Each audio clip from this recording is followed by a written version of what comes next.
Okay, hey everybody, this is Grace, and I am on my way to yet another chain store to see if I smell those odors again. I cannot tell you how many times I've said that, but it is a strong odor, and it's on groceries, things that I eat, we eat. Okay, I don't know if anybody else has ever noticed it, or if they except for Adam. Adam has actually gone by himself to places, not intentionally trying to do that.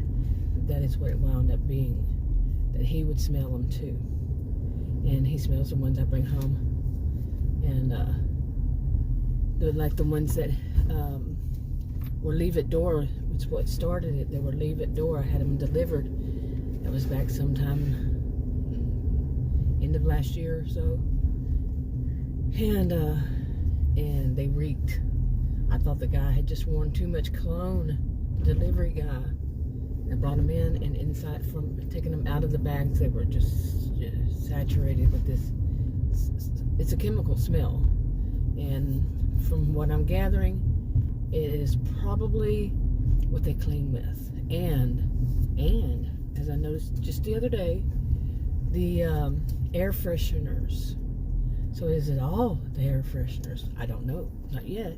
I don't know what was going on back there. I don't know if you could have seen it, but they're cleaning it, I guess. The ponds? I don't know.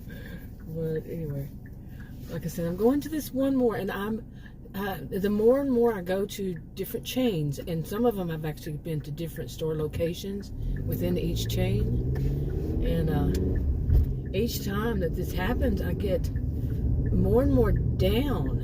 You know what I'm saying? I'm not saying depressed, but down, like in a funk. You know, I explained it to Adam that in a way, it feels like it's taken away from my identity.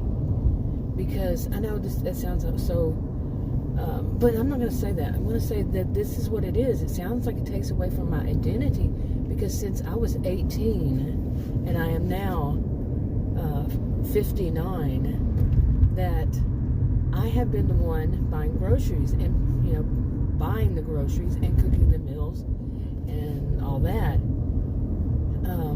for my family. Okay, the one I developed.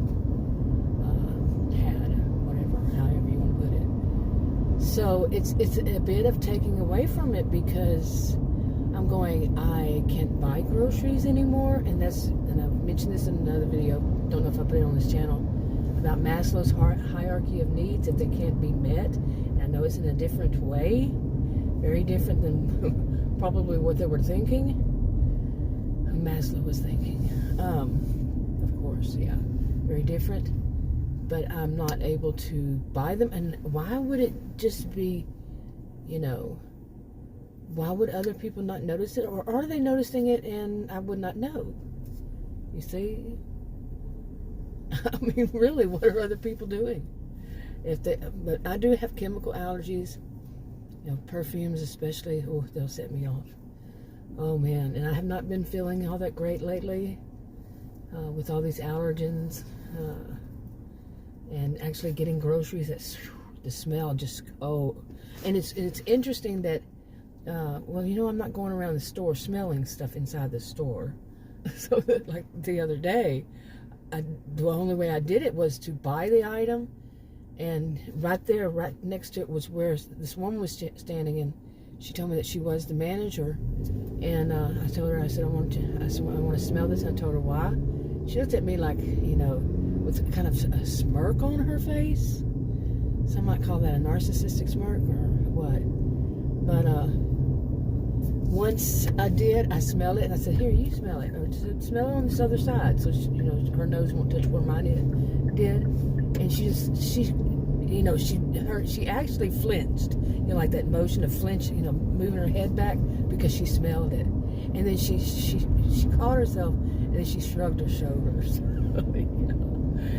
You smelled it, woman. You smelled it. Yeah, you cannot not smell that. Now, I've mentioned before, I quit smoking. And, of course, I've tried to turn it around, internalize it in a way, or think, like it could be me. Adam smells it too. And so I've come up with all kinds of things like, that I quit smoking. And of course, when I can't speak as a healthcare professional or provider, but I've always heard that if you quit smoking, you're going to smell things a lot stronger. Well, I can agree that it happens to me. I can't say would it be anybody else, but it has happened to me, and that of taste. I used to love eating jalapenos. I smoked for 44 years, by the way, and I loved eating jalapenos. I can't anymore. They're too hot. They are too hot. So that I'm finding this stuff interesting. Well, here's the thing. Adam has always smoked more than I, and he did not quit, and he smells it. He's one I'm saying, you can't smell that. So many, I've known him over 40 years now, and I'm like, really, you cannot smell that? And he's surprised. He said, you got supersonic smell. But I said, no, I think mine might be just kind of normal. Okay, and but anyway, and he smells it, and he is I keep getting this word wrong. Pungent, putrid. What is the word? You know what I'm saying? He's like, whoa, wow, man. And when I say, smell this, okay, yeah, that diesel was gonna, woo, yeah. Okay, where was I? That diesel was so loud, man. There were two of them. Anyway, so I'm gonna go to this one. Like I said, I've been to so many, and several. I mean, I've been to many. And this has been going on for, well, the first one, like I said, was first time in my whole life, and the first time in Adam's life. He's older than I am. Okay, so in our whole life, we've never had this before. This is weird. This is very weird to us. And like I said, I think I said it, we weren't always together. We weren't separate. He has actually asked me, he says, you're not trying to gaslight me, are you? He watched that movie Gaslight for the first time, how many months ago was it? And since then, he says, he'll say gaslighting. Is that gaslighting? Are they gaslighting? I think it's just, he was shocked by the movie, the old one, and he was just so shocked. And he said, oh, wow. It's kind of a little funny, too. But, yeah, I can understand. And, I'm going a little bit too fast. This road is actually 30, and I was going 31, now I'm 31. But, anyway, there's a squirrel going across that. Do you see it? Yeah, that's interesting. But anyway, Adam actually has gotten angry because of it. Now, I'm not going to get angry. I get angry when, like, that woman I was talking about gave me that smirk, and then she did it again. After she smelled it, after she shrugged. At first she jumped back, pulled back away from it because she could smell it. I am a sociologist. I'm trained in these things. Seriously. I was a career student, so yeah. And yeah, between my classes were both psychology, sociology, and then some. Yeah, I have a clue. And she smelled it. But she immediately got that manager thing going on. I'm not too familiar with this neighborhood. I don't think it's the best. I don't know. I'm not familiar with it. And after our last experience of having a store, not this store, a different store, open up in the neighborhood that I've been to many times, and it was, I think, robbed right away. Yeah. And then the last time we went by there, because we go there to someplace there, these two guys in a car gave us both the heebie-jeebies. Adam doesn't really, Adam's different than I, so it's not like he says the same words that I use. So, okay. And I'm not a fan of the guys in the big truck, big truck driving around. And it's the second time they've been through here. After that experience with that, it was kind of weird. It was, right after they opened up, they got robbed, really? And we don't go back there anymore, so. But it was not this store, not this chain. There's a bad part of town in every town, isn't there, or city. And at least in my experience, no place should be called that. I don't think. But yeah, consistently, and I've lived in many states. I'm from Texas, born and raised in Texas, and this is Texas. But I am in Texas right now. But I've lived in many, and every place I've ever been or been through that I asked or found out or whatever, and even one time a friend said, "Get out of there, you're in the bad part of town." Yeah, I was going to visit her, and you're in the bad part of town, get out of there. I did. But yeah, there are always bad parts of town. I think this might be, I don't know for certain. Okie dokie. For the first time, I bought groceries in months now that I don't have any odors on any of it, at least so far. I just tested it right here outside the door here, outside my SUV. Let's see once I get it home if I'm going to smell it. You know, when it's in a different... I don't think I will, because I've done the test, you know, the smell test. Oof. I probably should not be smelling products before I wash them. I would say I'm not a medical provider, so I don't know. But could it be that's how, for the first time in my 59 years that I recall, that I know of, I got what some people call the stomach bug, the stomach flu, the stomach virus, whatever the heck they want to call it. First time in my life. Yeah. Could that be it? Like I said, I'm not a healthcare professional. So, but I'm happy. I only bought 4 items, and I think I'll return, even though this has not been my favorite store ever. I'm not used to that kind of store, I would say. I'm going to go to a different location because as I was passing by, going down the aisle, one of them, I saw that it's right at the restrooms, and I was passing by there, and to go in to get into the line, and a guy come out there, and I'm guessing he lives on the streets, and he mumbled to me, "Excuse me, I need to get past you," and then he said, "And I won't bite." And I'm like, pretty sure that's what he said. And I'm like, well, I certainly hope not. You know, I didn't say anything. I'm just like, okay. But, yeah, I'll go to a different location. And this one was small anyway.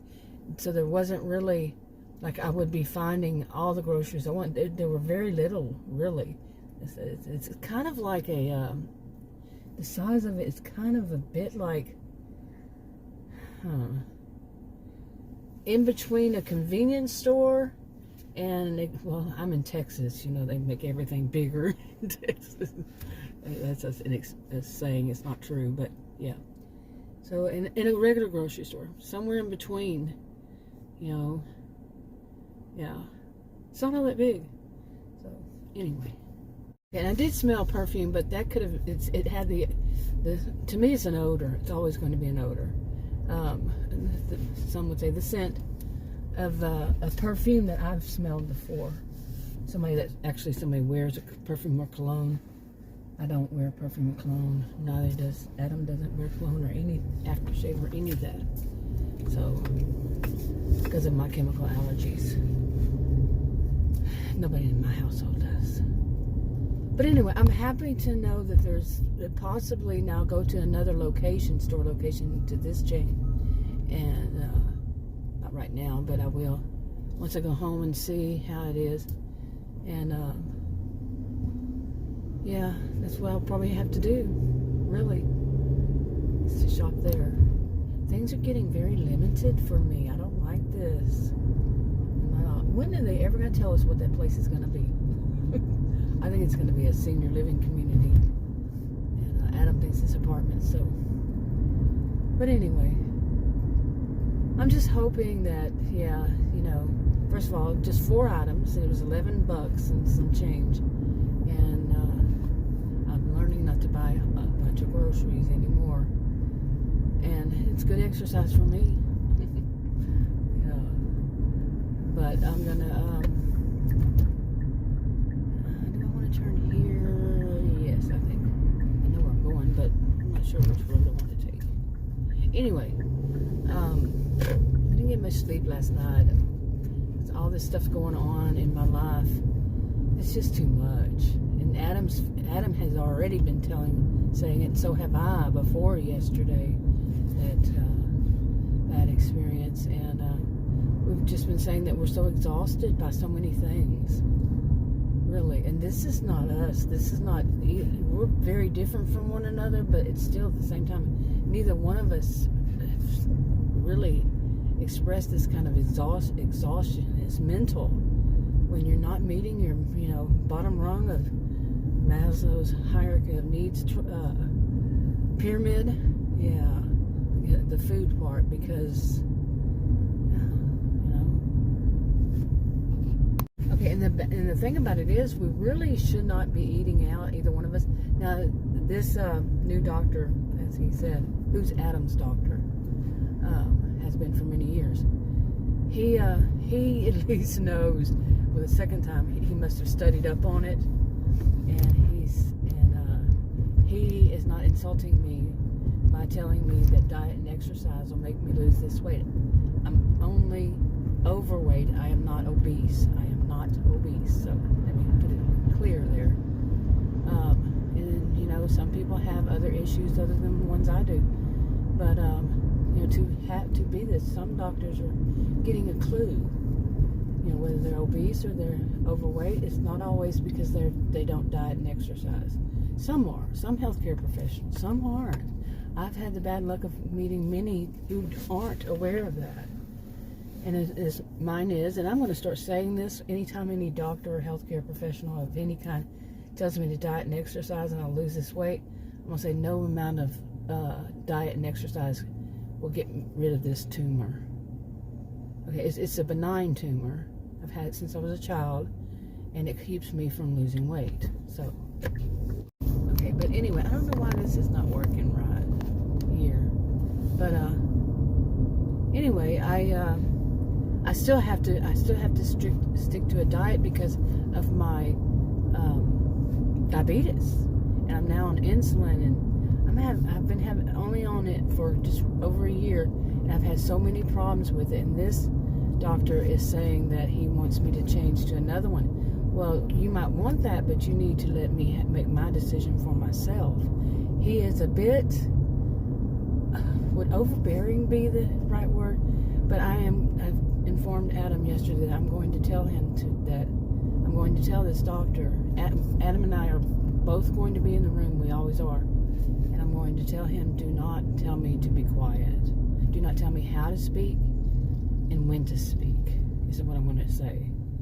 Because he has that kind of sexism about him. Yep, and that's sexism for a male doctor to tell a woman when to speak, how to speak, and how to answer a question. I think it's called open-ended, and I would just say open, because that's kind of a strange way to put it, open-ended. But a question where, it doesn't, a closed one is one that requires a yes or no answer. Okay. And he asked me a question that does not require a yes or no or a one-word answer, and then he says, just one word. And no. And I have a feeling that it's, some people say, yeah, you're making excuses. Because to me, he's wrong. He's sexist. To him, he may think that he's just that thing that men do, that some men do. Very few, I would think. That you're trying to act like they're in charge, I'd say very few men do that. I'm a gender. Gender was one of my areas of specialization. So, no, it's not all. It's some. And some few, in my view. So, anyway, my educated view. Taught at college and university view. Yeah. But anyway, I'm going to tell him. And I'm a very polite person. But this is getting to me. Between that and there are other people doing that, of telling, me, and it could be, I seriously doubt it's just me. I seriously do doubt that it's just me in any of the situations. But I'm not fond of it all. I teach against sexism. I teach against racism. I taught against racism, sexism, ageism, all the negative isms, as I call them. And no, you don't do that to anybody. To me, you don't tell anybody how to speak and when to speak. I'm an American. I was born and raised in Texas. And yeah, I believe in rights. I know there are consequences. We all need to remember there are consequences to freedom of speech, freedom of expression. There are consequences. And there's also consequences to people who tell us we are not allowed to speak, and only when spoken to, like, what the, seriously. How they want you to answer, how they want you, when they want you. No, you need to learn that is not your place, is nobody's in the United States. I'm sure there's some exception to some rule. And just by the way, yes, I talk a lot on my videos. In person, people don't even allow me to finish one sentence before they jump in. Too many. I cannot remember one who has not done that in ages. Has not, basically, they don't even know me. And I'm saying, well, and the next thing you know, that they're very histrionic in my view, and they have to be the center of attention. They have to be the only one, and apparently my life is insignificant, and theirs is all that it is. Everybody should want to know their lives. I'm serious. I'm talking about many years, decades here of seeing this kind of behavior. Oh my goodness, unbelievable. Even people I know, they think their lives are so wonderful, and they're so boring. They will make up stories that will go on for say 30 minutes, just about. I joke we all joked with one of them that we all knew when I was young. 30-minute story about a visit to the laundromat. This was many years ago. Not my visit. Yeah, it was her visit to the laundromat. And just trying to make it like some kind of on theater just about that. And it is hard for me, because when I talk about anything that involves histrionics, I know it's kind of pushing me to be, to talk about it in that way. Seriously, it's so disturbing to me, because I'm more of, not monotone really, I'm calm, cool, and collected was what people call me. But to talk about people who are histrionic in their own stage, and they're real loudmouth and all that, everything's going to have a drama to it. Not everything, but see, even just thinking of them, they love that everything, all or none, and all that. Some of them do, not all. But just talking about them, talking about some of their behaviors. But anyway, well, how did I get way down this line? Well, that's my usual. But I am glad that there's at least a store here. And I know there used to be one that's outside of this area, which this area has a reputation, and no place should have a reputation. But yeah, for people with a high sense of entitlement, and not everybody shouldn't have a reputation, because not everybody lives there is like that, and they still get that on them, that reputation. Some do, but so I all the trouble that I've seen, I do like to focus more attention on outside of here. But I don't know if that store, one of the locations of that chain, is still open. The last time I think we went by there, we both said, "Oh wow, they closed it." So, and I think it was one of the bigger stores. And I know there's another one, but it's like through 2 suburbs. So to get to it, it's in the 2nd suburb, I think, or maybe right outside of it. So that would be a 3rd. I don't know. Anyway, wrapping it up. I'll talk to you on another video. Bye.